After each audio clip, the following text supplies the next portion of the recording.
বন্ধুরা, বলো তো আজ কোন রেসিপি বানাবো? হ্যাঁ, ঠিকই ধরেছ। আজ বানাবো বাঙালির ঐতিহ্যবাহী দুধ শুক্তো। আর তাও যদি হয় অনুষ্ঠান বাড়ির মতো। এখানে দুধ শুক্তোর জন্য কিছু সবজি নিয়েছি, যার মধ্যে শিম, উচ্ছে, সজনে ডাঁটা, পেঁপে, কাঁচকলা, বেগুন, গাজর, আলু ও রাঙা আলু নিয়েছি। আর এর সাথে অবশ্যই লাগবে বড়ি। সব সবজিগুলো সামান্য আকারে ধুয়ে কেটে নিয়েছি। এখন প্রথমে শুকনো কড়াইতে 1 চামচ পাঁচফোড়ন দিয়ে টেলে নেব আর ভাজা এই মশলাটাকে গুঁড়ো করে রেখে দেব। এরপর কড়াইতে পরিমাণ মতন সর্ষের তেল দিয়ে বড়িগুলোকে ভেজে নিতে হবে। এখানে আমি 10 থেকে 12টা বড়ি নিয়েছি। বড়িগুলো ভেজে নিয়ে ওই কড়াইতেই প্রথমে উচ্ছেগুলোকে ভেজে নেব। এখানে একটা বড় মাপের উচ্ছে দিয়ে উচ্ছেগুলোকে ভেজে নিতে হবে। ওই তেলেই উচ্ছেগুলো ভেজে নেওয়ার পরে উঠিয়ে রেখে একই কড়াইতেই দিয়ে দেব বেগুনের টুকরো। এখানেও আমি বেগুন 5 থেকে 6টা টুকরো নিয়েছি। এইভাবে বাকি সব সবজিগুলোকে একে একে ভেজে নিতে হবে। তোমরা তোমাদের অনুসারে সবজিগুলো কম বেশি দিতে পারো। আমি এখানে সবজিগুলো খুব বেশি পরিমাণে ব্যবহার করিনি। এখন কড়াইতে আরও একটু তেল যোগ করে ভালো করে সব সবজিগুলো ভেজে নেব। অনুষ্ঠান বাড়ির শুক্তো হয় একটু ঘন, মোলায়েম ও সুগন্ধিযুক্ত। আর যেখানে তিতকুটে সবজি ও দুধের মিশ্রণে তৈরি হয় মোলায়েম গ্রেভি।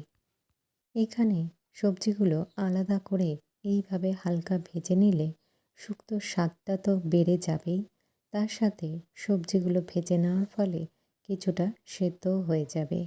এই সময় ফ্লেমটা মাঝারি আঁচে রেখে সবজিগুলোকে ভেজে নিতে হবে। এখন কড়াইতে আরও একটু তেল যোগ করে ফোড়নের জন্য দিয়ে দেব 2টো তেজপাতা ও হাফ চা চামচ পাঁচফোড়ন।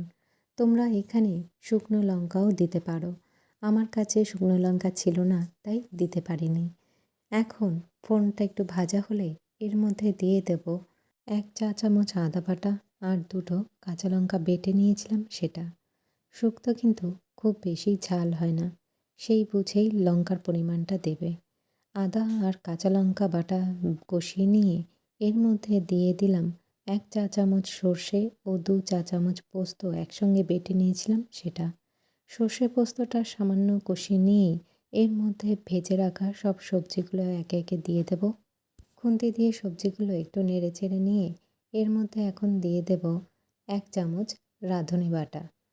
শুক্তো রান্নায় অবশ্যই রাঁধুনি বাটা যোগ করবে, না হলে শুক্তোর আসল টেস্টটাই হারিয়ে যাবে। এখন সবজিগুলোর সাথে কষিয়ে নিয়ে এর মধ্যে দিয়ে দেব পরিমাণ মতন নুন আর সামান্য একটু চিনি। চিনিটা দিচ্ছি যাতে টেস্টটা ব্যালেন্স থাকে।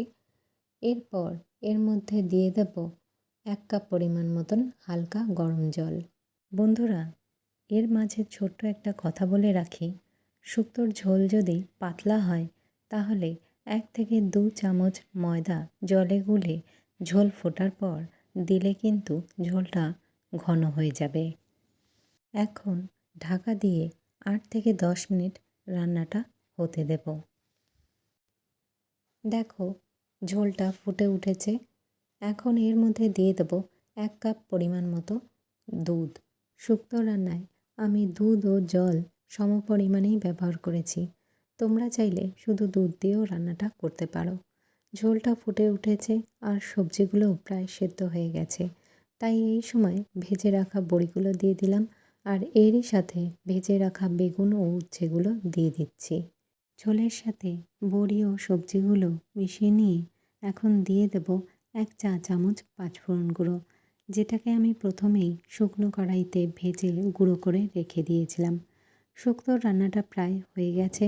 শুক্তোতে এতটাই ঝোল রাখবো, নামানোর পর ঝোলটা আরও একটু ঘন হয়ে যাবে। তোমরা ঝোলের পরিমাণটা নিজেদের অনুসারেই রেখো। সবশেষে 1 চামচ ঘি দিয়ে গরম গরম ভাতের সাথে পরিবেশন করব অনুষ্ঠান বাড়ির দুধ শুক্তো। আজকের এই দুধ শুক্তোর রেসিপি তোমরা অবশ্যই বাড়িতে বানিয়ে দেখো আর আমাকে কমেন্টের মাধ্যমে জানিও কেমন লাগলো। আর এরকমই মজাদার রেসিপির জন্য আমার চ্যানেলকে লাইক শেয়ার এবং সাবস্ক্রাইব করতে ভুলো না।